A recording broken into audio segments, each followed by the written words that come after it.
Muy buenas tardes para toda la gente que hace un seguimiento a esta transmisión. Hoy es domingo 3 de enero, son las 4:33 de la tarde. Aprovecho para desearles un feliz 2021. Espero que sea un año muchísimo mejor, que seamos realmente disciplinados para poder contar la historia durante este 2021. Hemos visto historias dramáticas, no solo en nuestro país, sino en todo el mundo, y debemos ser disciplinados, guardar esa distancia y sobre todo ser pacientes. Está con nosotros en este episodio número 10 de ¿Quién quiere ser presidente? El candidato Paul Carrasco del movimiento Juntos Podemos. Estaremos con él a aproximadamente 45 minutos y antes de saludarlo formalmente al candidato, agradecer a Pacari, a Mole el Jardín, UISEC, Noé Sushi Bar, que son todos nuestros auspiciantes, y pues también dar una reseña de nuestro candidato. Es ingeniero agropecuario y político, fue elegido consejero provincial en las elecciones del 2002 y prefecto por 3 ocasiones consecutivas en las elecciones seccionales del 2004, del 2009 y 2014. Presidente mundial de la Organización Regiones Unidas y Foro Global de Asociaciones de Regiones, ORU-FOGAR, desde octubre de 2012 a octubre de 2016, y vicepresidente de la Organización Ciudades y Gobiernos Locales Unidos para la Sección Regional desde el 2013 hasta el 2015, entre otros múltiples cargos que se le han otorgado. El movimiento del hoy candidato da citas médicas gratuitas a través de una cuenta de Facebook llamado Juntos, Hospital Atención en Tiempo Real contra el Coronavirus. Bien, a lo largo de esta entrevista ya saben que tenemos una encuesta. La pregunta es, ¿considera que las elecciones deberían aplazarse debido a la emergencia sanitaria? Sí o no es la respuesta. Y también más adelante también vamos a compartir preguntas de la audiencia y una pregunta de un estudiante de Derecho de la Universidad Internacional SEC. Dicho esto, empezamos con Paul Carrasco. Muy buenas tardes, Paul. ¿Cómo ha recibido este 2021? Michelle, buenas tardes, un gusto y para mí un honor estar en su programa. Muchísimas gracias. Les deseo a usted y a su equipo un feliz año, un buen año en paz y con trabajo y con estabilidad, un buen año 2021. Y a todos los ciudadanos, amigos y amigas que nos ven también, un feliz año. Que todo sea éxito y prosperidad en el 2021. Bueno, yo he recibido, usted sabe que yo vivo en Quito, ¿sí? Sin embargo, mi familia, mi mujer y mis hijos están en Cuenca y, bueno, pasé con ellos la Navidad y luego el fin de año. En familia, tranquilos, gozando de los hijos, a quienes se les ve muy poco, sobre todo los 2 chiquitos. Yo tengo un matrimonio de 25 años, tengo 3 hijos, uno de 22, uno de 15 y otro de 12. Así que disfrutando con ellos y en familia, en conjunto, ¿no? Eso para mí es enriquecedor y le carga a uno las baterías. De este momento estoy ya en Guayaquil recorriendo el país. Bueno, tengo entendido que pasa la mayoría del tiempo en Quito, evidentemente pasa fines de semana con su familia. ¿Vale la pena todo este sacrificio de dejar a un lado a la familia, a un hijo de 12, de 15, de 22 años, a su esposa, por este ideal de convertirse en el primer mandatario ecuatoriano, Paul? A ver, Michelle, realmente lo que pasa es que para quienes somos de la periferia en Quito no se nos conoce mucho, no se conoce nuestra historia. Le digo con honestidad, yo siempre digo que hay 3 países en el Ecuador, Quito, Guayaquil y los demás. Los demás no saben lo que pasa en Quito y Guayaquil ni lo que pasa en la nación, y los de Quito y Guayaquil no saben lo que pasa donde los demás, es la verdad. Y esto lo he aprendido estos 2 años que estoy en Quito. Primero, de hecho, siempre en quienes hacemos política, ¿sí? Hay una necesidad indudable de trascender, eso es de hecho, ¿no? Y eso es interno. Creo que yo estoy claro en que uno tiene ese afán de trascender. Trascender en la vida, pero también es cierto que esa necesidad de trascender va con el hecho de hacer algo distinto, diferente. Eso lo hace usted en radiodifusión. Yo entiendo que siempre está buscando algo distinto. Si en el caso de los políticos, en mi caso por lo menos personal, yo me he dedicado mi vida a la política. Yo nací para esto, me he preparado para esto. Tal vez no tengo la trascendencia académica que quieren en Quito algunos políticos y académicos, que no pertenezco a este grupo. Tal vez tengo mis errores humanos, porque tengo debilidades también, como a lo mejor algunos otros sectores no quisieran que tenga. Pero al final creo que esto vale la pena. Y yo con mi mujer constituimos una familia que al final es una familia como de muchos estilos, y esta es una familia de políticos. Mi mujer tiene indudablemente una formación política, es feminista además, activista del feminismo, ¿sí? Por lo tanto ha construido una relación con mis 3 hijos en donde ellos conocen fundamentalmente cuál es la actividad política. Se habla de desarrollo, de equidad, de justicia permanentemente en mi casa en mi hogar, y cuando alguien trata mal a su padre, pues simplemente el tema es, te das la vuelta y te vas, no pasa nada, porque la democracia es así. Lo que no puede pasar es que insulten sin conocimiento, o sea, ni el insulto siquiera, peor la crítica sin conocimiento, pero la paz sobre todo, y ellos han vivido y se han criado en ese modelo, han construido un modelo en donde definitivamente han cerrado la posibilidad del odio frente al ataque a su padre. La paz sobre todo, y la política es una ciencia que busca organizar la sociedad. Por lo tanto, un político tiene que formarse. Y ellos saben que nosotros, por lo menos en nuestra casa, ¿sí?, constituimos discusión permanente sobre planificación, ordenamiento, modelos de desarrollo, ¿sí?, participación social, metodologías de gestión pública. Y poco a poco hemos ido aprendiendo a convivir en este proceso. Por lo tanto, vale la pena, porque es lindo. Porque, claro, alguien dice, pero ¿por qué le gusta sufrir? Bueno, es parte del proceso, es parte de la vida, y a mí me encanta esto. Bueno, me parece una manera muy inteligente de abordar el tema de la política. Si saben en qué terreno están, igual que nosotros los periodistas, si decimos algo y en las redes sociales nos van a atacar, pues debemos tener esa coraza y sobre todo esa inteligencia emocional para que las cosas resbalen y tengan la importancia y la medida justa. A propósito de pues, las características de su esposa, ¿cómo la ha apoyado ella en todo este plan de gobierno que usted tiene en mente de ganar la presidencia del Ecuador, sobre todo en temas de equidad de género, en igualdad de oportunidades y también en la erradicación de la violencia de género, Paul? A ver, nosotros indudablemente tenemos un matrimonio de 25 años, con dificultades y con momentos muy difíciles en nuestro matrimonio, eso es normal, sobre todo porque indudablemente nosotros buscamos practicar la equidad, pues, y la equidad de género pasa por deconstruir y reconstituir nuevas relaciones y nuevos roles, ¿sí? Y eso es complicado, porque lo que pasa es que la inequidad se constituye cuando la sociedad da diferentes roles al hombre y a la mujer, ¿sí? Y en ese marco, entonces hay que deconstruir esos roles y constituir nuevos roles. Y ahí vienen conflictos, porque yo soy hombre, porque ella es mujer, porque está formada en términos de construcción de la equidad, y porque yo como hombre, si bien estoy convencido de la necesidad de un modelo de equidad entre hombres y mujeres y de redefinir los roles, sin embargo crecí en una sociedad patriarcal y machista, y entonces uno tiene todavía esquemas y modelos mentales que reproduce. Sin embargo, la relación en términos de los dos es absolutamente a nivel de discusión, de construcción conjunta de una propuesta que va desde lo familiar con los hijos, porque desde ahí hay que empezar. La democracia, la equidad, y en este caso la equidad de género, y el respeto y la tolerancia a la diversidad y la construcción de un modelo desde la diversidad pasa por la familia, indudablemente. Si uno no construye allí, olvídese, ¿sí? Por allí empieza. Luego es necesario entender que en esa discusión de la familia y en esa práctica diaria, eso tiene que trasladarse, en nuestro caso, a un modelo de desarrollo y una propuesta. Nosotros estamos clarísimos en varios temas. Primero, todo proceso de equidad de género pasa por la familia. Primero, en la reconstitución de roles, de nuevos roles, donde el hombre acepte una propuesta distinta y la mujer se empodere. Entonces, primer punto, nosotros hemos construido un modelo en conjunto con mi mujer y en general en el movimiento, donde lo que estamos convencidos es de que el empoderamiento femenino pasa por la formación, pero también el empoderamiento de la mujer pasa por el control de ciertos recursos y el de los recursos económicos.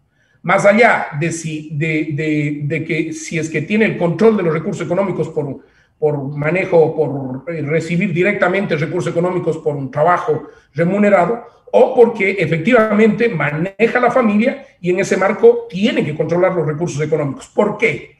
Porque es indudable que si queremos cambiar la matriz cultural y mental del país, tiene que pasar por la familia. Y la única persona, y eso sí puedo ponerme a discutir, la única persona, el único ser humano que puede priorizar la familia es la mujer, en cualquier tipo de familia. Y lo digo con toda honestidad, más allá de que puede haber otros tipos de familias, pero fundamentalmente la mujer es la que se responsabiliza por los hijos. Eso primero. Por lo tanto, entonces, nosotros proponemos que en el tema de equidad de género tiene que haber una ley de acción positiva en dos temas. Uno, todos los mandos medios y altos de alta responsabilidad en el sector privado y en el sector público, el 50% tiene que ser controlado por la mujer, porque la mujer tiene una visión de construcción de prioridades y multidimensional, ¿sí? Y las prioridades son la familia. Segundo, en esta misma ley, lo que planteamos es que es necesario dar prioridad, ¿sí? Prioridad a las mujeres jefas de hogar. El control económico, la mujer invierte en la familia, el hombre no, tiene otras prioridades. Sí, la mujer tiene una dimensión global y para nosotros es clave el acceso de la mujer al control de los recursos económicos en la familia. Y este es el primer esquema. El segundo, es necesario en esta misma dinámica, ¿sí?, la posibilidad de construir una nueva masculinidad. El proceso de empoderamiento de la mujer pasa por fortalecerlo a través de recursos económicos, a través de poder real, ¿sí?, pero también pasa por construir un nuevo hombre, sobre todo en los chicos de los 16 a los 30 años y obviamente 35 años y los que vienen. Y eso implica un proceso educativo en la familia y en la escuela, en el colegio y en la universidad, un proceso transversal de equidad de género. Es necesario. ¿Y cómo fue su evolución de crecer en un hogar, pues que usted me está dando estas características, que prácticamente todos los ecuatorianos hemos crecido en este tipo de hogares, también que hay estos matices y estos temas machistas? ¿Cómo ha sido su evolución a lo largo de estos años? De un Paul Carrasco en la infancia, con un padre que estaba dedicado a la agricultura, una madre ama de casa, tengo entendido que usted llevaba las frutas en un camión. ¿Cómo ha ido evolucionando Paul con todo lo que ha vivido también? Pues usted también tiene una enorme experiencia en el plano político, ha sido prefecto de la SUAY,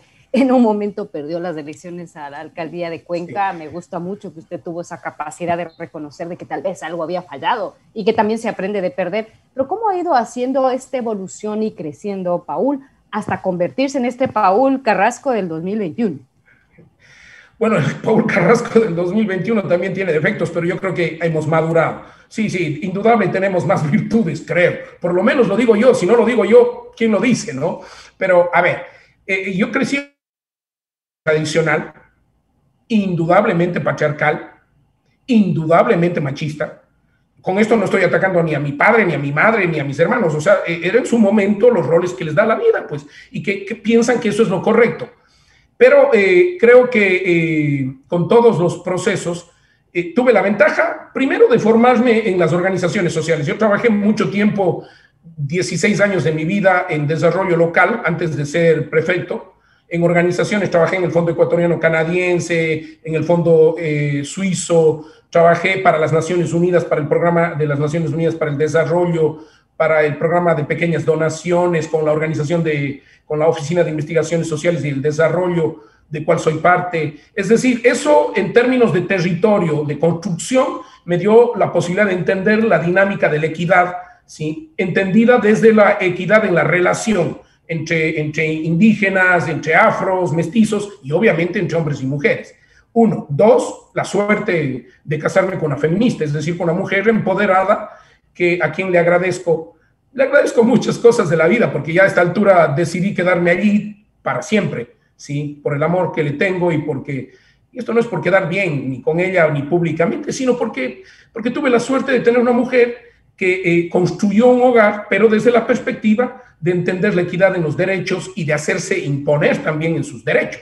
Y entonces, es un proceso en la práctica, en la vida misma de evolución que tuve y de ir entendiendo en la relación en el territorio. Y luego cuando ya fui prefecto, siempre me rodeé de feministas o de mujeres que luchan por la equidad, ¿no? Y con mis diferencias también, porque también tengo discusiones, y entonces formamos el Parlamento Popular de las Mujeres y constituimos cosas interesantes. La primera ley, aunque fue incluso simbólica en algunos casos, pero la primera ordenanza de este país en términos de reconocer los derechos de las mujeres, incluidos los derechos de la mujer sobre su cuerpo, ¿sí?, fue en la provincia de La Suay. Una ordenanza absolutamente progresista por la relación que tuve y la construcción colectiva de la política pública de la mujer.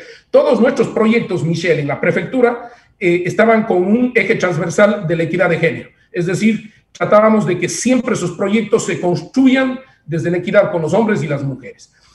Ese es el proceso de evolución de alguien que cree en que definitivamente la construcción de un nuevo Ecuador o de un Estado unitario pasa por reconocer la diversidad.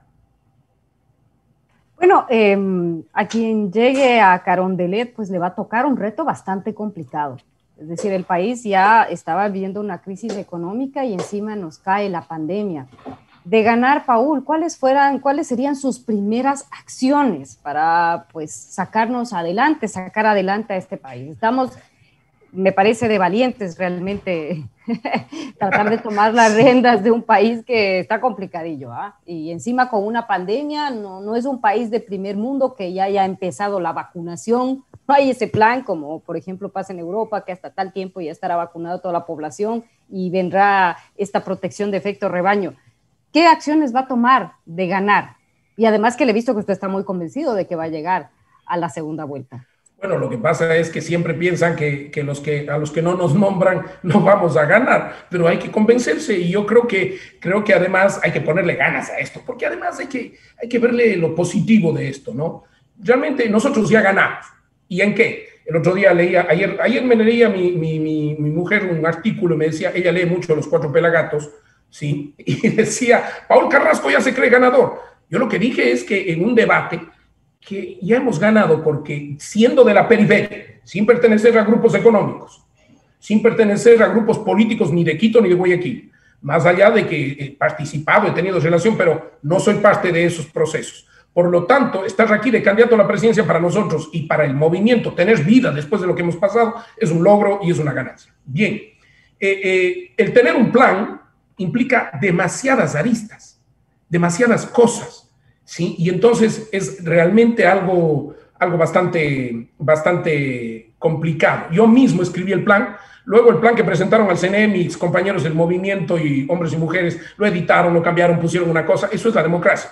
Pero al final yo mismo escribí el plan porque creo que así debe ser. Un presidente tiene que manejar su plan, no los asesores. Los asesores tienen que complementar y ver la viabilidad, pero uno tiene que estructurar los objetivos y escuchando a la gente. Yo pasé 2 años recorriendo el país y ahí es donde construí algunos temas del plan. Ahora, ¿qué es lo que haríamos primerito? A ver, primero, las cosas urgentes, ¿sí? Que van relacionados con diferentes temas. 1, el tema de la amnistía bancaria. Amnistía bancaria para los ciudadanos. Estamos ahogados en deudas. Los microemprendimientos no funcionan y ya no pueden funcionar porque encima tienen que pagar deudas. Deudas de la vivienda, microemprendimientos, vivienda, tarjetas de crédito y vehículos, que es increíble. Entonces, necesitamos darle un respiro a la gente. Y eso a través del no pago de la deuda al Fondo Monetario, con una moratoria consensuada, ojalá, para desde ese financiamiento conseguir la amnistía bancaria para los ciudadanos. Eso acompañado de la creación de 67,000 puestos anuales con subsidio, con esa misma plata, con subsidio para las empresas. Es decir, para que las empresas puedan reactivarse, microemprendimientos y emprendimientos, necesitamos subsidiar su mano de obra. Eso primero, urgente. 2, la iniciativa Más Galápagos. Es fundamental para nosotros. O sea, no le estoy poniendo en orden de prioridades, pero me he reunido con pescadores de este país. Si no se frena el tema de la sobreexplotación, sobre todo, más que de buques nacionales, de buques extranjeros, en la zona de Galápagos, vamos a perder uno de nuestros principales recursos, que es la pesca. ¿Por qué? Porque la Galápagos no es solo la protección de las especies. El tema es que tiene influencia hacia el Perú, hacia el Ecuador, obviamente, Costa Rica y Colombia. Y ahí es donde en la Galápagos se produce la gran posibilidad de generar pesca para todos estos países y de generar empleo. Y además, obviamente, la protección animal, ¿no? La protección de las especies. Entonces, la ampliación de la reserva marítima para nosotros es clave, además de una discusión del convenio de Convemar. 3, para nosotros es fundamental diseñar una propuesta de presupuestos participativos que reconozcan los planes de vida de los pueblos y nacionalidades indígenas. El problema es que en este país se quiere gobernar con políticas públicas homogeneizantes. Hay que reconocer la diversidad y uno de esos procesos son los 14 pueblos y nacionalidades, los quichuas, los achuar, los shuar. Entonces hay que diseñar un presupuesto participativo para que apliquen su cosmovisión y sus planes de acción prioritarios de forma participativa. 4, para nosotros es fundamental la ley de acción positiva para las mujeres que le expliqué, ¿sí? 5, esto tiene que ir acompañado, hablando de mujeres, nosotros vamos a plantear el aseguramiento social para las trabajadoras sexuales de este país, 55,000 trabajadoras sexuales en este país que no tienen acceso al seguro social y que quieren a través de esto acceder a programas fundamentalmente de vivienda para sus niños. Entonces es clave este proceso. El siguiente punto es el tema obviamente de la construcción de una amnistía territorial, de una autonomía solidaria territorial. ¿Sí? Nosotros vamos a reformular, a hacer una reingeniería en el proceso de administración del Estado.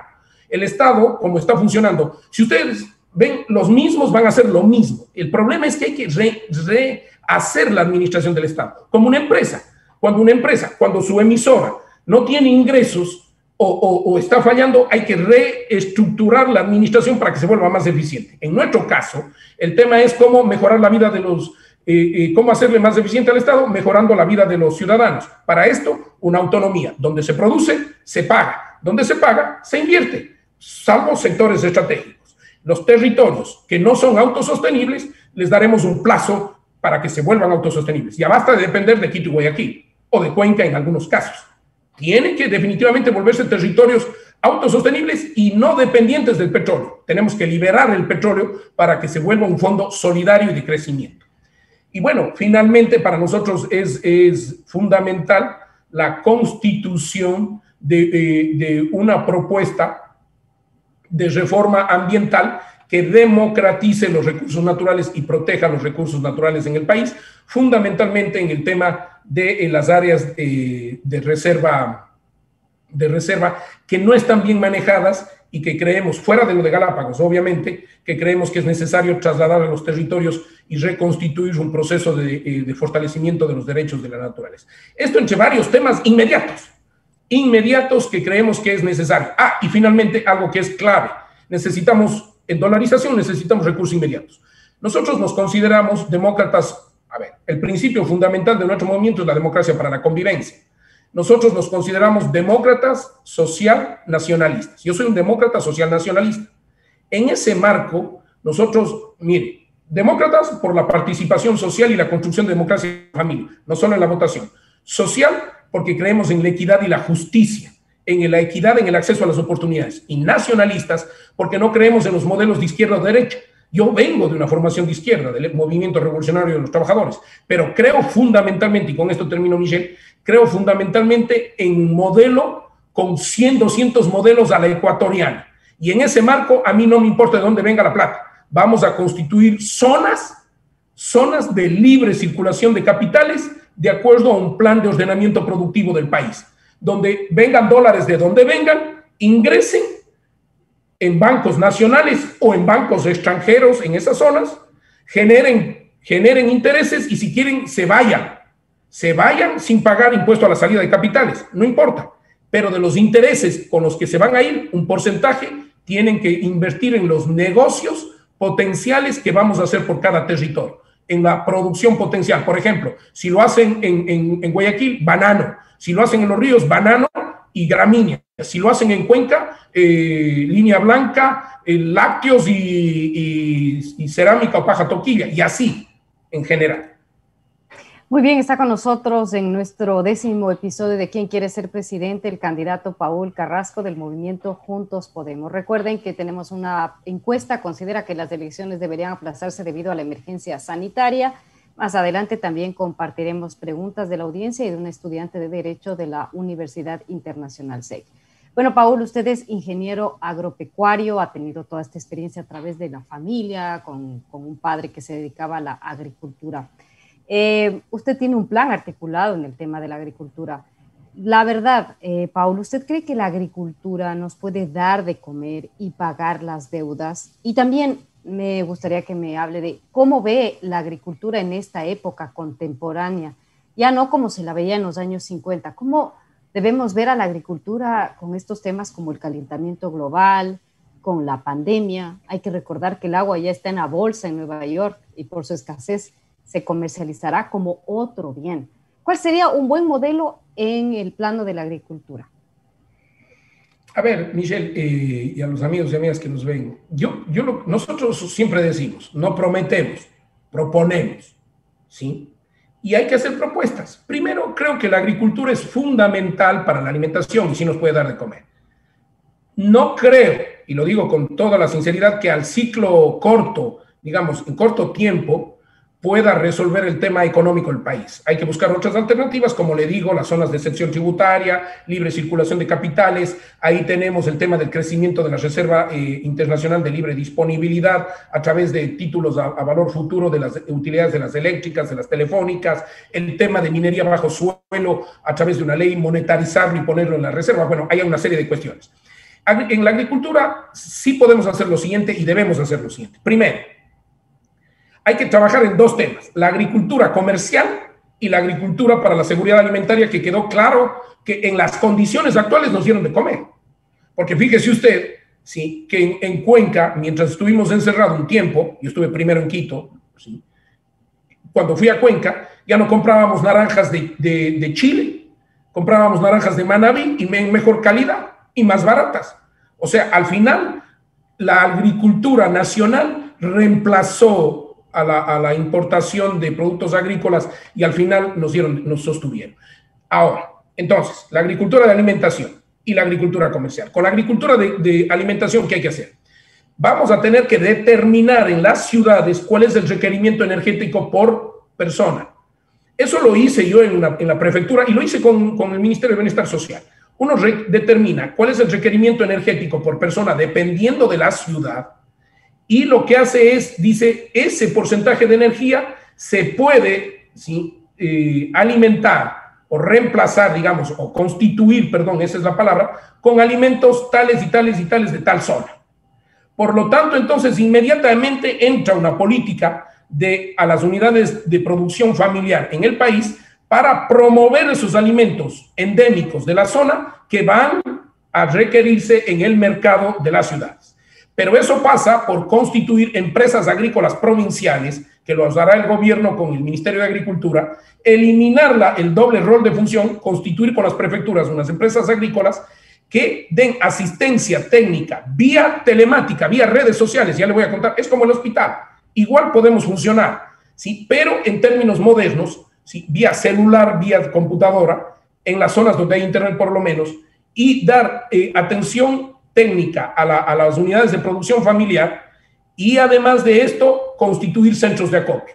Pero los centros de acopio, ¿para qué es? Se vuelven centros de garantía del precio justo en los alimentos. Entonces, antes de entrar al mercado, lo que hacemos es que en un modelo de economía mixta entre, por ejemplo, le digo, yo por ejemplo plantearía, nos unimos con Supermax, así, formemos centros de acopio, administran ellos, nosotros promovemos la política pública, porque realmente el Estado a veces es muy mal administrado y es muy difícil, créame, Michelle, administrar desde el Estado es muy complicado, sobre todo procesos como estos. Entonces, este centro de acopio en modelo de economía mixta, llega la gente y entrega el producto allí, y ahí se le paga el precio oficial, y desde allí se distribuye hacia el comercio y hacia los mercados y los comercios de las ciudades, con el objetivo de que ahí sí juega al libre mercado, pero primero garantizo el precio justo a los comerciantes. Esto en la seguridad alimentaria. en el acceso a seguridad alimentaria, además con un programa que lo vamos a hacer.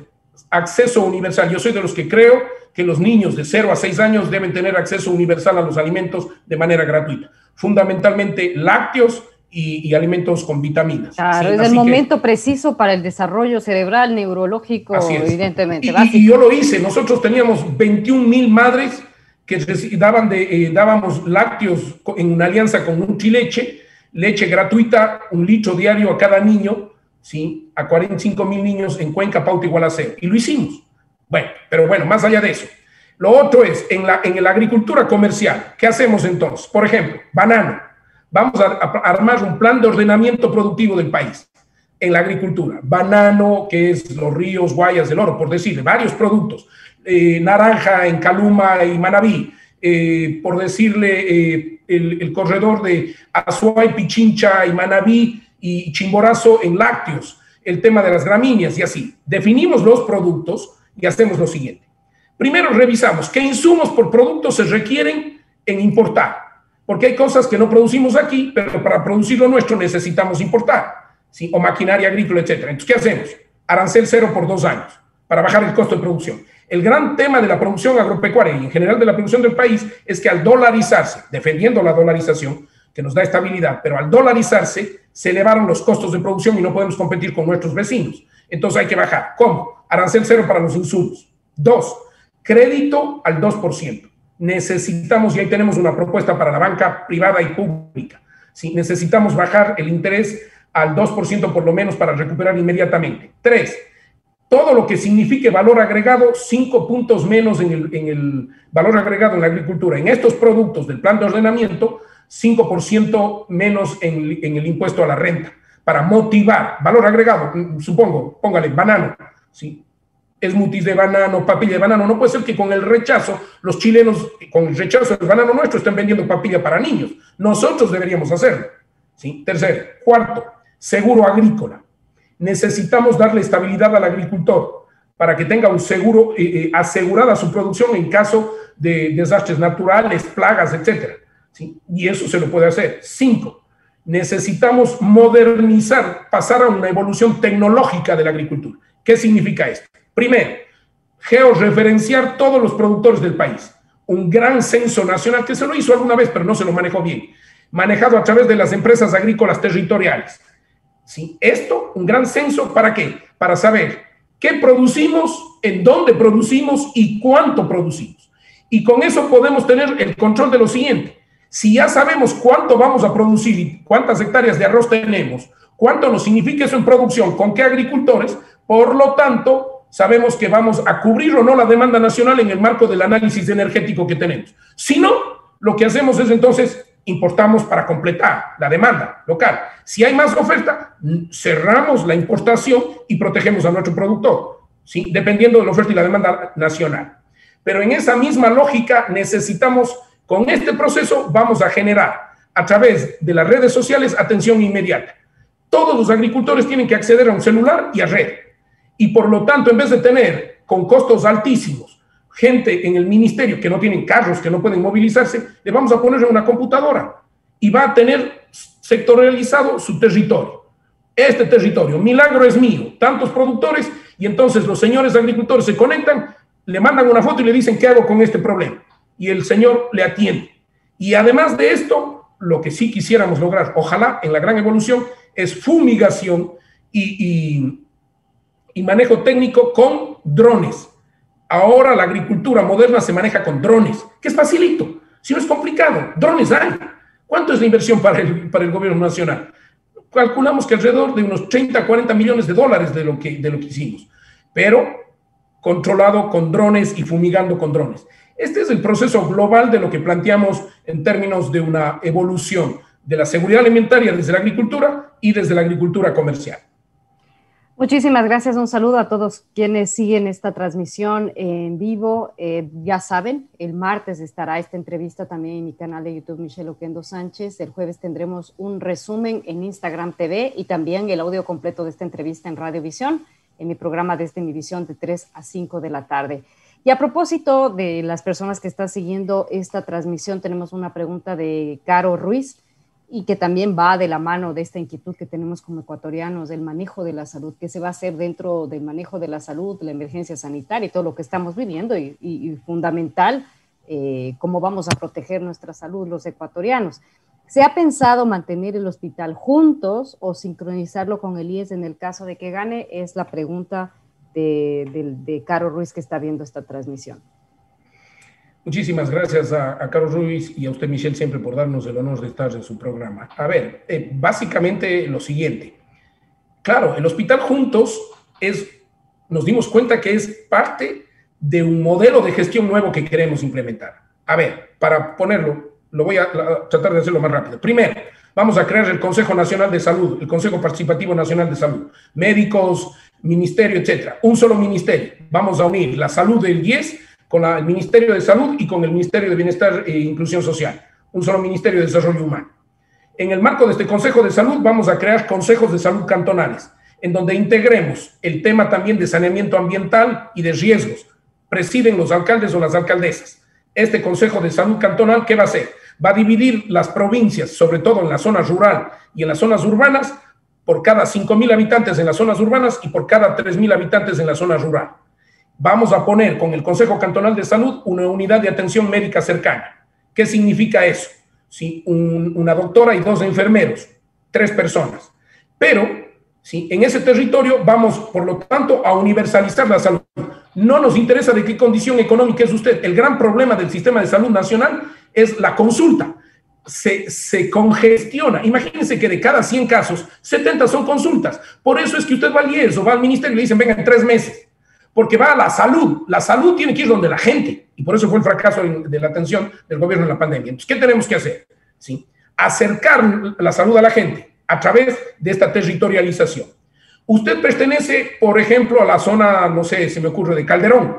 Entonces, por lo tanto, si tiene algún problema, usted se conecta vía red, ¿sí? Pone su código, inmediatamente vía Facebook le atiende su unidad de atención cercana, su médico de la zona. Usted le pone su problema y el médico le da la receta o le hace la consulta. Si persiste al día siguiente el problema, entonces, ¿cómo funciona Juntos Hospital? ¿Sí? Si persisten los temas, al día siguiente le hace el seguimiento y le envía una enfermera o un enfermero y un médico, o va el mismo médico. Y ahí entonces, si persiste el problema, le deriva a la unidad de atención primaria, luego al subcentro y luego le ingresa ya en el subcentro o le ingresa en el hospital. Ahí va solo ya al tratamiento y a la atención inmediata. Ese es el esquema con el que queremos trabajar, pero con un tema administrativo.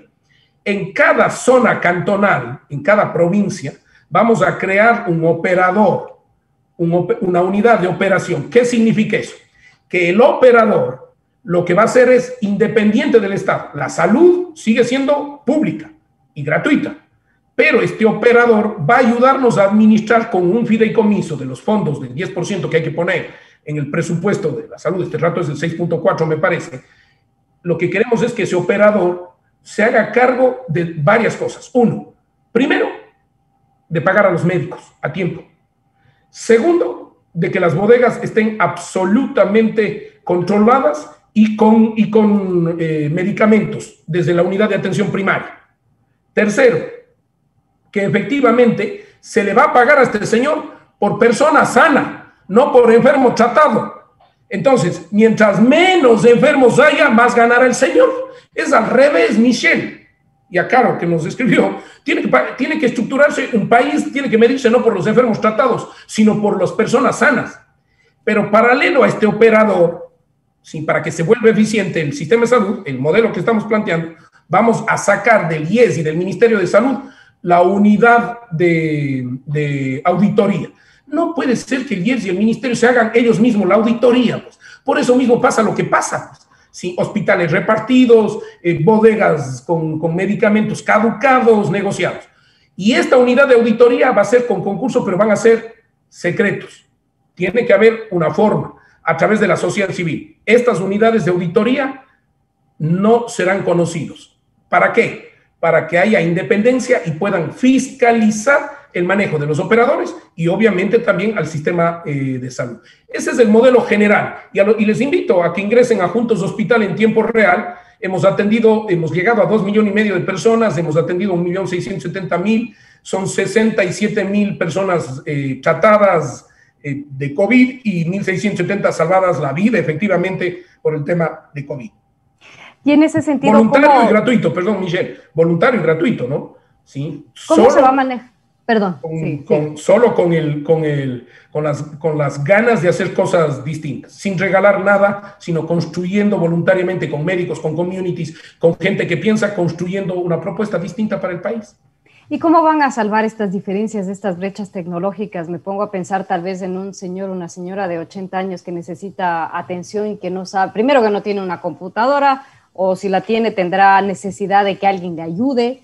Tomando en cuenta, por ejemplo, poniendo el ejemplo de Calderón, no todo el mundo tiene el acceso a una buena calidad de internet. ¿Cómo van a manejar eso? Porque también es una dificultad. Vuelvo al tema, no somos un país que tenga un acceso al internet, usted mismo lo decía. Hay lugares donde hay acceso, hay otros en donde es precario. No todo el mundo tiene estas facilidades. ¿Cómo se solventaría estos problemas para que se ponga en marcha estas soluciones de la salud?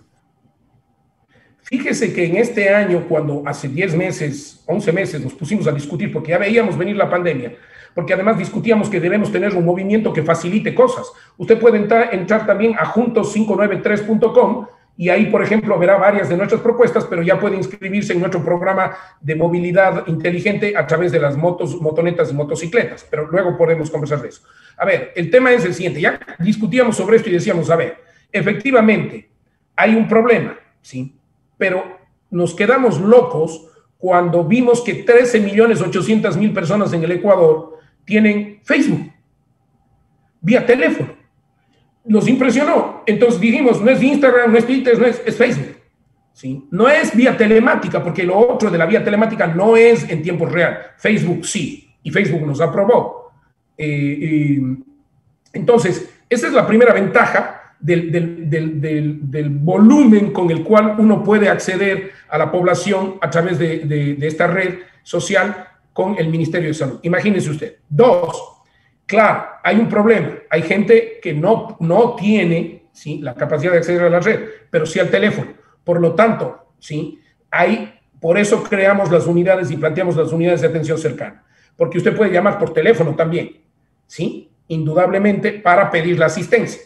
Pero hay otro tema. Ojo, no, que las unidades de atención cercana y todo el modelo que planteo es privado y público. O sea, lo privado también tiene que regirse en este modelo de ordenamiento y de la universalización de la salud que planteamos.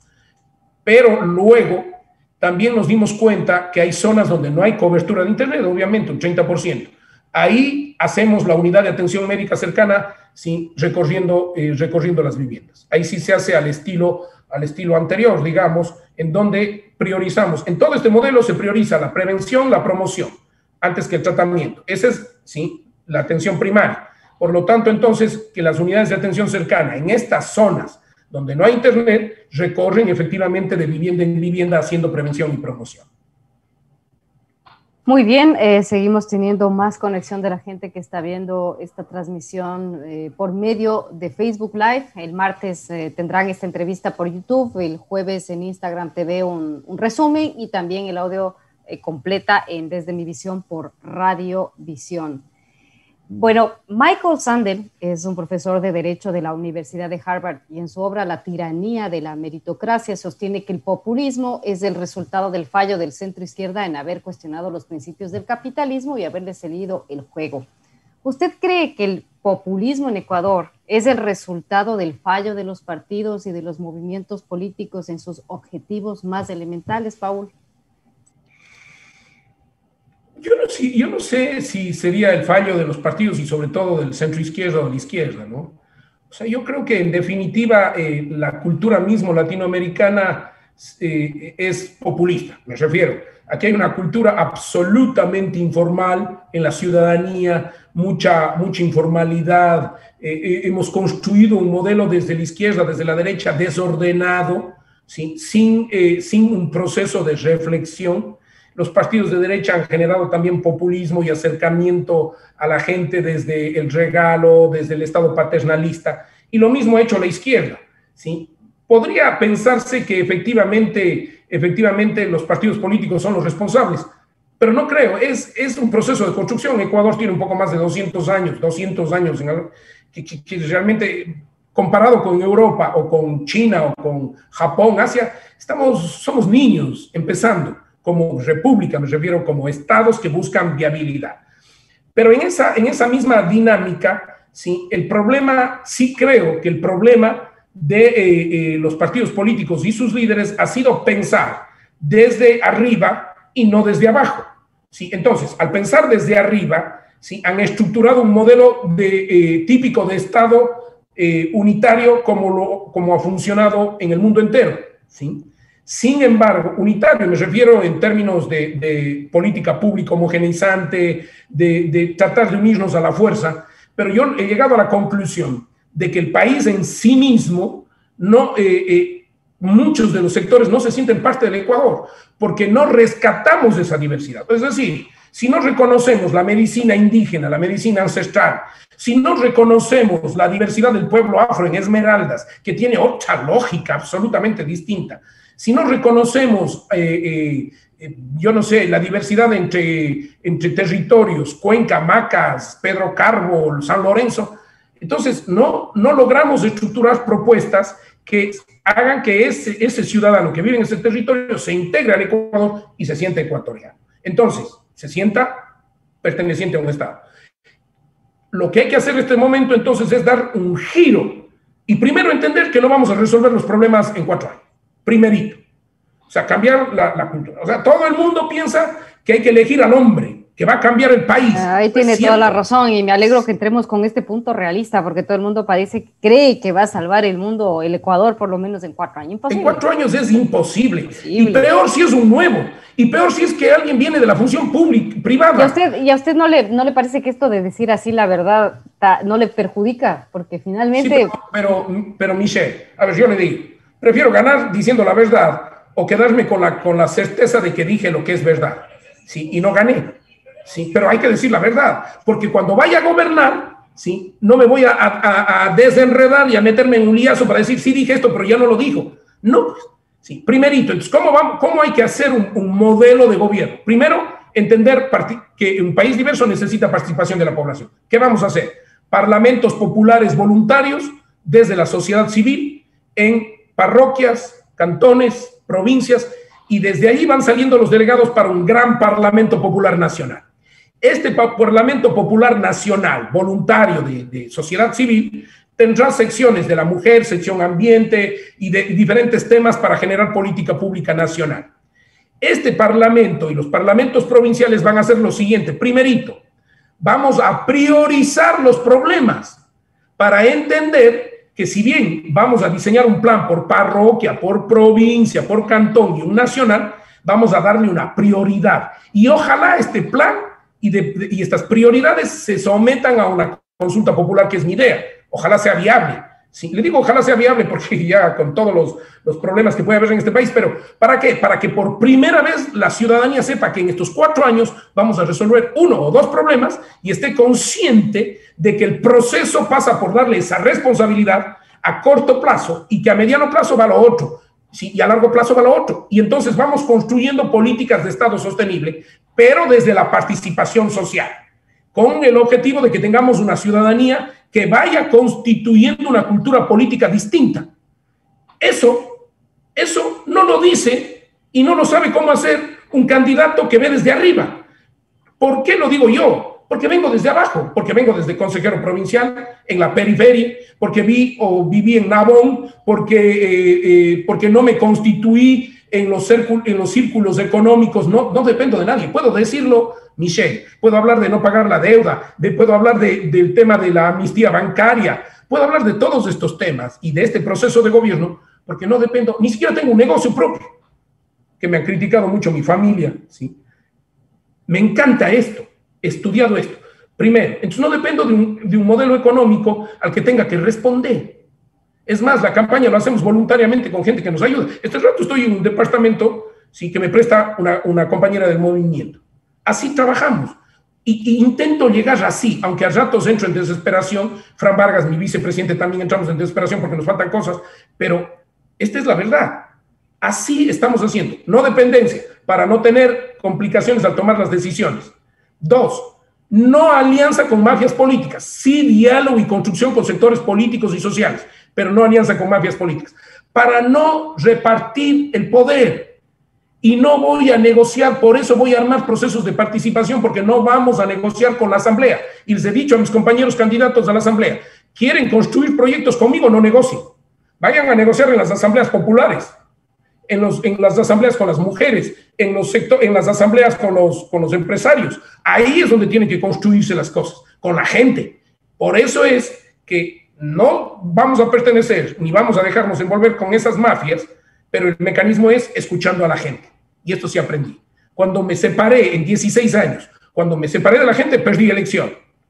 ¿Sí? Pero yo creo que ya era un momento en que ya 16 años, por Dios, ya en un espacio, creo que aprendí que es demasiado. O sea, no puede haber eso. Y la gente también quiere buscar y piensa que el liderazgo lo tiene cualquiera. Y no es así, porque hay que tener vocación para esto, hasta psicológica. Porque no crea que es fácil someterse, uno cae en debilidades también personales, el ego, una serie, hasta frustraciones. Pero al final, entonces lo que estamos planteando es oír a la gente, oír y oír. No dependencia económica para tomar decisiones libremente, no dependencia de las mafias políticas para no repartir el poder y constituir política pública sostenible. Y 3, oír y oír y oír y oír a la gente. Menos asesores y más de escuchar a la gente. Por eso es que vamos a constituir, con esto termino, Michelle, gracias por dejarme hablar, porque muchos no me dejan hablar, sí, pero es la oportunidad que veo que tengo para poder expresarme. Vamos a constituir un consejo de gobierno participativo, donde estén hombres y mujeres de alto nivel de experiencia y de edad, que es fundamental, ¿sí? Constituyendo la discusión de la política pública y de desarrollo nacional, de varias tendencias, ojalá nacionalistas. Y en ese marco, el presidente recoge allí, va a gobernar en este grupo y los ministros van a ser tecnócratas, en buen sentido, no burócratas, tecnócratas conocedores del modelo de gestión pública y de gestión pública para poder viabilizar la política pública que se decida arriba y en los parlamentos populares. Ese es el esquema. ¿Sí? Y obviamente liderando también con parlamentos donde esté el gran empresariado, que necesitamos fundamentalmente una alianza con el gran empresariado del país. Este es el esquema con el que vamos a trabajar, en un modelo además donde los ministros no pueden ser candidatos y van a afirmar que no van a ser candidatos, ni los del Consejo de Gobierno. Los candidatos que quieran ser de nuestro movimiento se quedan en el movimiento o en la asamblea. ¿Por qué? Porque en el triángulo de la gestión pública, gestión política de lo pública que nosotros llamamos, el momento que usted tiene ministros, tecnócratas, queriendo ser candidatos, les serruchan el piso al otro. No piensan en el proyecto político de la nación, piensan en su proyecto político electoral. Y eso vamos a cortar de raíz. Igual arriba, las decisiones en el marco de escuchar y servir a la gente. Bueno, también nos pregunta Pablo Mata, ¿cómo piensa poder llegar a diálogos con los distintos movimientos políticos para hacer un verdadero cambio que beneficie al país? Yo personalmente creo que el diálogo ya aprendí. Yo intenté, a mí me han criticado mucho porque me dicen que soy camisetero. Sí. Primero yo, pues, claro, sí, pero con una soltura además, porque esa es la forma de ver el viejo desarrollo del país. En un país diverso, uno tiene que entender que hay que conversar con todos. Entonces, yo fui parte de la Izquierda Democrática, un partido a quien respeto mucho y creo que el doctor Borja fue un buen presidente, con dificultades, con errores, con cosas, pero creo que fue un buen presidente, me parece a mí, ¿sí? Por lo menos aquí circula muy bien y está tranquilo y no ha tenido los escándalos de estos. Sí, un hombre honesto. Un hombre honesto y preparado, etcétera, ¿no es cierto? Entonces, fui de la Izquierda Democrática, pero en el 2007, con la llegada del correísmo, desapareció la Izquierda Democrática. Yo me quedé huérfano, también parte de la pelea interna que hubo. Y entonces formé un movimiento que se llama Participa. Se llamaba Movimiento Encuentro Democrático y le cambiamos a Participa, que es local. Fundé ese movimiento, recogí firmas y se quedaron con algunos amigos en lo local. Ese movimiento todavía existe. Y luego yo fui y pasé, despidiéndome de ellos, dejé el legado del movimiento y pasé a formar lo que se llama Juntos Podemos Lista 33 en el 2014. Esos son los tres movimientos. Pero es el movimiento que tiene un nombre. Yo estoy actualmente viviendo un año en Madrid, estoy haciendo una maestría en radio. Y claro, aquí tenemos el Juntas Podemos, que es el de Pablo Iglesias, ¿no? Sí, pero ¿sabe qué? Es que siempre me río porque... El movimiento me causa el nombre. Sí, claro. Pero a ver, cuando pusimos en el 2013 por allí... No, es Unidas Podemos. Es Unidas Podemos. Es Unidas Podemos. Sí. Unidas Podemos. Fue una coincidencia realmente. Cuando ya le pusimos el nombre y pedimos la clave, nos enteramos que había un movimiento que había ganado unas elecciones asamblearias europeas en España. Pero qué candidato, o sea, qué personaje.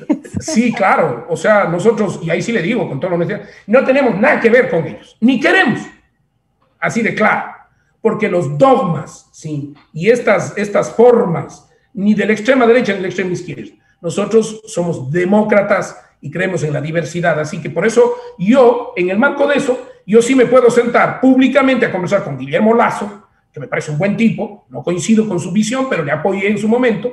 Me senté a conversar con Jaime Nebot, me puedo sentar a conversar como lo hice ahora con César Montúfar, con Enrique Ayala, con los sectores indígenas, sí, con Vargas, me senté a conversar con Gustavo Larrea, porque así se construye el país. El problema está en que eso hay que hacerlo de frente. Ahora, si con ellos no se logra un acuerdo, yo soy de los que creo que hay que lograr el acuerdo con la sociedad. Por eso el mecanismo participativo. Si usted llega a un acuerdo con la sociedad en términos de priorizar política pública y del modelo, sí, los sectores políticos tendrán que entrar también en ese proceso porque no se pueden quedar fuera de la tendencia social, sí, de la participación social y de lo que la gente opina. Entonces, el tema no está en llegar a gobernar con partidos, el tema es llegar a gobernar, sí, y construir un modelo de gobierno con la gente y luego unificar el proceso de diálogo con los sectores políticos, que es necesario, y también sectores empresariales y sociales, ¿no? Bien, también tenemos otra pregunta de Juan Carlos Peñafiel. ¿Qué cambiar en educación universitaria y técnica? ¿Qué es lo que requiere el país, Paul? Es de Juan Carlos Peñafiel. A ver, voy a hacer rapidísimo el recorrido de educación, si usted me permite. Primero, tenemos que entrar en la educación básica. Lo primero, hay que empezar a generar una metodología educativa que responda a la realidad local y que se haga por proyectos, no por materias, sino por proyectos que generen la posibilidad de la creatividad y del desarrollo del sentido común en los niños para proyectos en la realidad local. Segundo, a los niños de la escuela básica, de bachillerato y de la universidad, 4,5 millones aproximadamente de estudiantes, hay que darles un celular. Aquí está el futuro. Alguien puede decir, no, esto es una locura. Hay que darles un celular. 120 millones de dólares cuesta un presupuesto de 27 mil millones de dólares, solo decisión política, celular. ¿Para qué? Para que los niños se vuelvan en la escuela y desarrollen los proyectos vía celular. Pero además, a los profesores también un celular para que puedan generar educación telemática. La pandemia nos enseñó que necesitamos celular. La cobertura del Internet sí, habrá que ver, pero por lo menos en donde tenemos Internet, el niño que pueda educarse y que no tenga que salir a la esquina a pedir el Internet a la vecina y se reúnan 10 niños a pedirle el celular para poder estudiar ahí. No. Primero esto. En la básica se vuelven entonces desarrolladores de proyectos y constructores del entendimiento del celular, con las restricciones del caso, por el tema del Internet, pero necesitamos expertos en el manejo tecnológico de este aparatito. En el colegio diseñamos el estudio, también por proyectos, pero proyectos vinculados ya a la realidad local, histórica, cultural, musical y también productiva, de acuerdo al plan de ordenamiento productivo, en el colegio, pero además, como ya manejan este aparato, diseñadores de plataformas que les sirvan en lo local, inventores. Y en la universidad, cuando salen del colegio, del bachillerato, ya no van al examen. Tienen que ir, Michelle, usted es muy menor a mí, indudablemente, pero sí, bueno, digo, creo que no por cumplido, sino porque realmente es menor. Sí, pero fíjese usted, el tema es el siguiente. Usted no puede tener chicos dando un examen, torturados, sí, pero de una forma, además con las inequidades que hay, que es complicado equilibrar. Entonces, creamos el preuniversitario, en lo público y en lo privado. un año, 6 meses de nivelación entre lo rural, lo público, lo privado, etcétera, y 6 meses de orientación vocacional. Yo quiero ser ingeniero agrónomo, perfecto, pero en este territorio, por la política macro que vamos a hacer, especialícese en banano o especialícese en lácteos, porque va a haber trabajo. Quiero ser ingeniero comercial, perfecto, hágalo, pero especialícese en la producción y en la venta internacional y la comercialización de línea blanca o cerámica o la papa. Si quiero ser tecnólogo en alimentos, especialícese en el valor agregado a esta producción. Quiero ser antropólogo, perfecto, muy bien. Nosotros en esta zona vamos a trabajar el tema, si estamos trabajando la educación en el tema del fortalecimiento de la canción, la música en Loja, por ejemplo, que son cantantes. Perfecto. Entonces, ¿cómo usted nos va a ayudar a desarrollar esa potencialidad? Porque ahí hay una política macroeconómica y microeconómica para potencializar eso. Porque en cualquier profesión, lo justo es que el chico salga de la universidad y pueda salir a trabajar en lo que sea. Ahora, si quiero ser astronauta, permítanme, a lo mejor un hijo mío quiere ser astronauta, sí, pero yo le digo, en el proceso de orientación, ya, pues estudio astronauta, pero yo no voy a pagar a alguien para que sea astronauta en un país donde no necesitamos astronautas y que yo sepa, no vamos a llegar a la luna en, no sé, pues 50, 100 años más. Y no nos interesa tampoco. O sea, usted habla de ser realista. Sí, de ser realista. Yo soy muy pragmático y creo que el país necesita una dosis de pragmatismo y de ejecutoriedad, ¿sí? Más que de discusión. Yo me he sorprendido, Michelle, ahora que vivo en Quito, que paso en Quito. Yo me veo cada mes, 2 meses con mi familia. Realmente a veces eso cuesta mucho también y extraño mucho a mi mujer y a mis hijos, ¿no? Pero le voy a decir, me he sorprendido el nivel de aislamiento de la política nacional, sobre todo la que está en Quito. No me refiero a los políticos quiteños exclusivamente, sino también a la política nacional que está en Quito. Porque se construye desde el debate de lo conceptual. Se lee a Luhmann, se lee a Marx, pero no se sabe que la señora vaya y compre pues, un rosero ahí en, no sé, en el sur de Quito. Sí. Es decir, esas son las lógicas donde la gente no puede vender, ahí es donde hay que entender la dinámica, sin decir que un político no tiene que ser preparado. Lo que no estoy de acuerdo, y eso sí rechazaré, un político que utilice malas palabras por hacerse popular, eso no es correcto, ¿sí? Más allá de que en la vida diaria uno pueda tener cierta jerga, pero creo que no puede. 2, ¿sí? Un político que salga semidesnudo en las redes, abrazado a un osito para hacerse famoso. Por Dios. Sí. 3, un político que diga que va a sacar el oro de los celulares. Por Dios. Un político que se sube en la moto. Yo ando en una moto por convicción. Usted anda en una moto. Pero yo no me subo pues, en la moto y sin manejar, sin saber manejar, sin casco, sin papeles, sin licencia y ¡pam! Me estrello.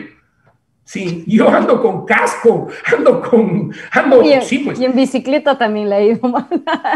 Sí, pues, y en bicicleta también le ha ido mal. Entonces, tampoco estoy de acuerdo en que uno por ganar votos empiece a hacerse el baterista o si sabe tocar. Yo creo que este país, y aquí Michelle me permite mandar un mensaje, este país está en un momento histórico increíble. 16 candidatos. Qué bueno, porque mientras más ya pueden dar la difusión a los que ya nos sirvieron. Y está en la posibilidad histórica de que ustedes, ciudadanos, que nos ven y nos escuchan, escojan a los correctos, a la mejor propuesta, a los mejores. No voten por nosotros, a lo mejor, no nos escojan a nosotros, escojan la propuesta. Si ahí la propuesta calza la nuestra, qué bueno. Y a usted, dentro de los 16 candidatos, ¿qué otra propuesta le parece buena? Así, porque yo le veo a usted muy, muy sincero y no creo que le vaya a costar decirlo. Me imagino que por ahí un César Montúfar, ¿no?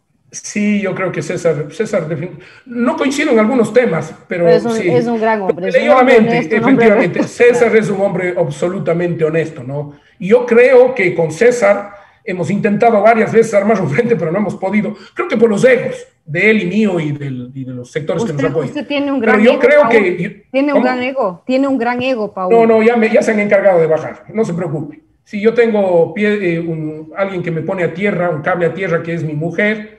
Sí, y también el pueblo de la SUAI se encargó de darme un Ubicatex que le agradezco infinitamente. Sí, gané 5 elecciones, participé, 4 gané, 1 perdí. Bellísimo, porque me ha dado la posibilidad de reflexionar. ¿Le dolió mucho? No, sabe que la pérdida no, porque yo sabía que íbamos a perder. Realmente estábamos ya con algunos datos medio complicados, pese a que decían que íbamos a ganar.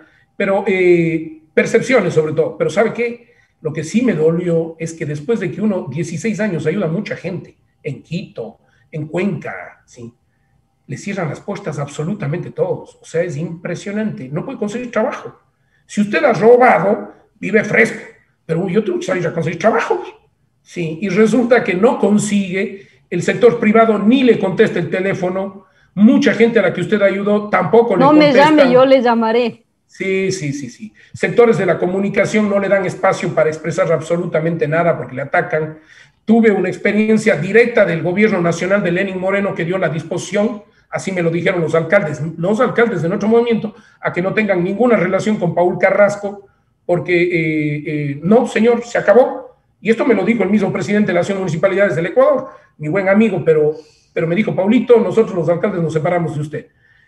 Entonces, esas cosas, eso duele y créame que duele duro, pero ayuda porque uno ya llega en esta lógica que me ha tocado enfrentar, de estar de candidato a la presidencia de la República, porque quisimos hacer varias alianzas, pero esto era, como siempre digo, usted ha oído la canción que es merengue, no es merengue, es merengue, no es merengue. Sí, así estábamos con el partido, es partido, no es partido. Entonces, no he escuchado, pero voy a buscar en Spotify. Ya, entonces, fíjense usted, búsquenle, ¿sí? Entonces, fíjense usted, o la canción esta que decía, no soy de aquí ni de allá, pues, ¿sí? Entonces. Claro, no tengo edad ni, exacto. Sí.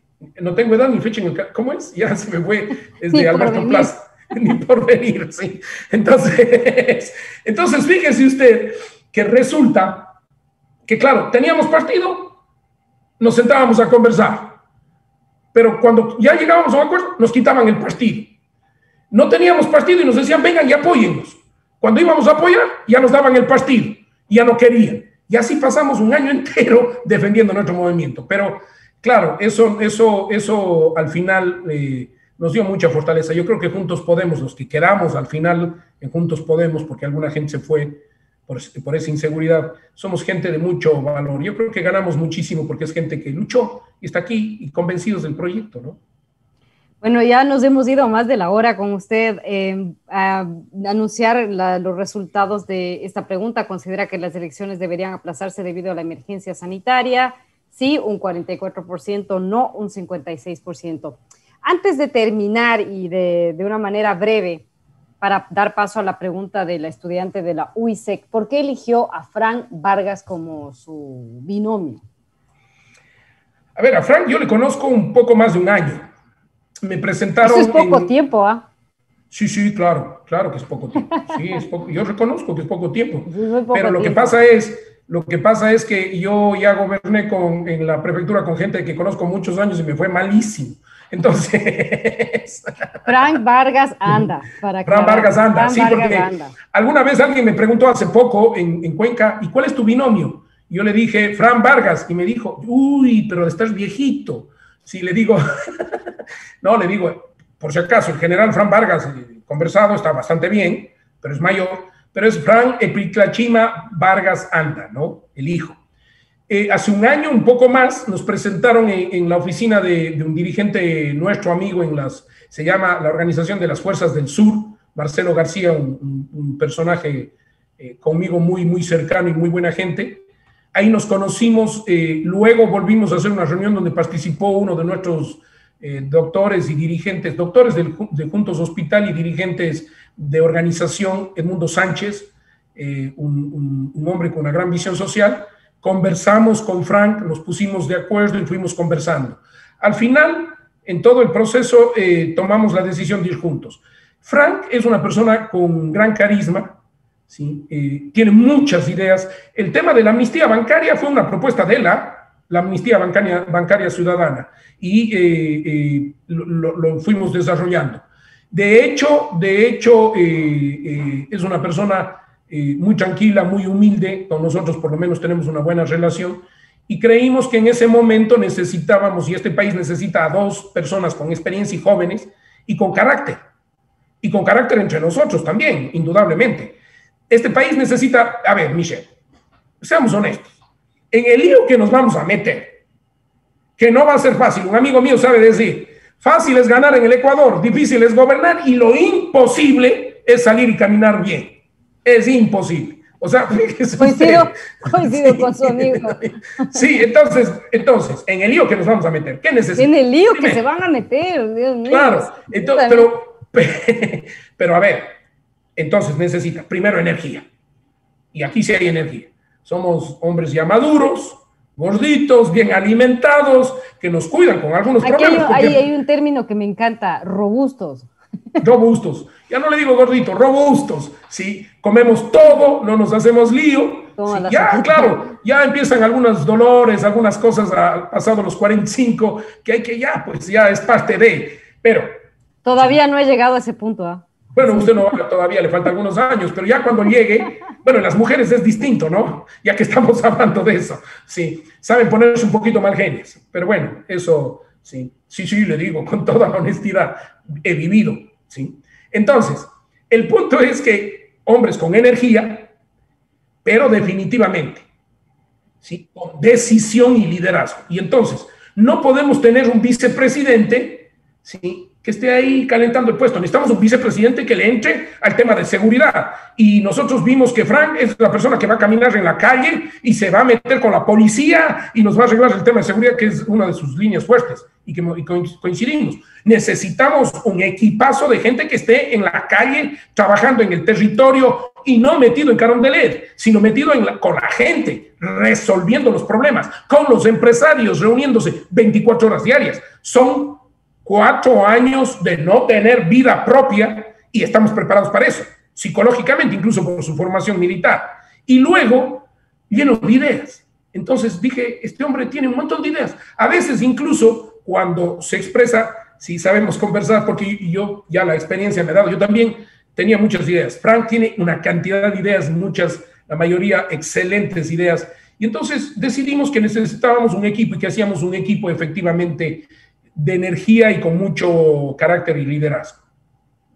Bien, quiero agradecer antes de despedirnos a Pacari, a Molly Jardín, UISEC, Noé Sushibar, y a continuación viene la pregunta de Carolina Espinosa, estudiante de Derecho de la UISEC, de la Universidad Internacional SEC. Vamos con este video. Señor candidato Paul Carrasco, dentro del ámbito económico de su plan de gobierno, nos habla acerca de constituir zonas de excepción tributaria con el fin de atraer capital del exterior. Ahora bien, ¿cómo en su gobierno se regularía la competencia entre las bancas y empresas internacionales con las empresas ecuatorianas? Muchas gracias. A ver, hay que diferenciar dos temas, ¿no? De Carolina. Si me permite, Michelle, ya le contesto. Siga, sí, con Carolina, sí. Gracias. Entonces, Carolina, el tema es el siguiente. Hay que diferenciar en las zonas dos cosas, la excepción tributaria y la libre circulación de capitales.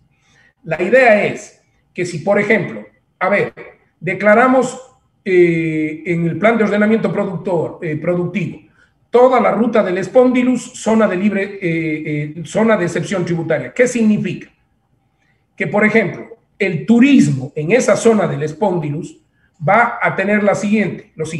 Si eres un empresario de afuera o un empresario ecuatoriano, en ambos casos inviertes en turismo. En esa zona no vas a pagar impuestos por un periodo de tiempo.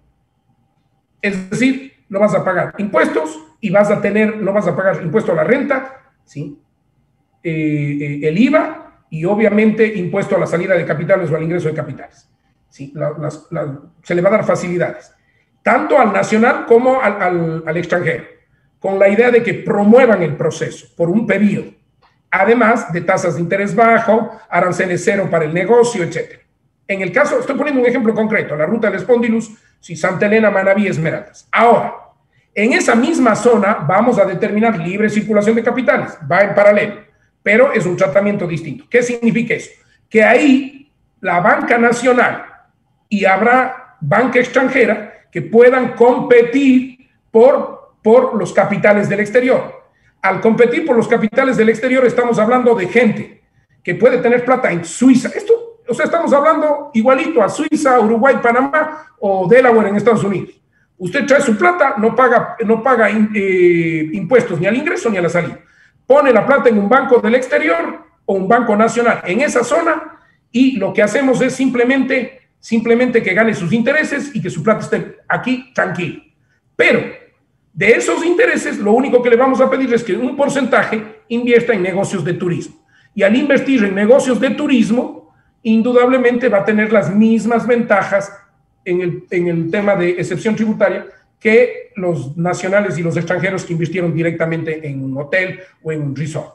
¿Sí? Esa es la diferencia entre zona de libre circulación de capitales y ahí mismo zona de excepción tributaria para la producción.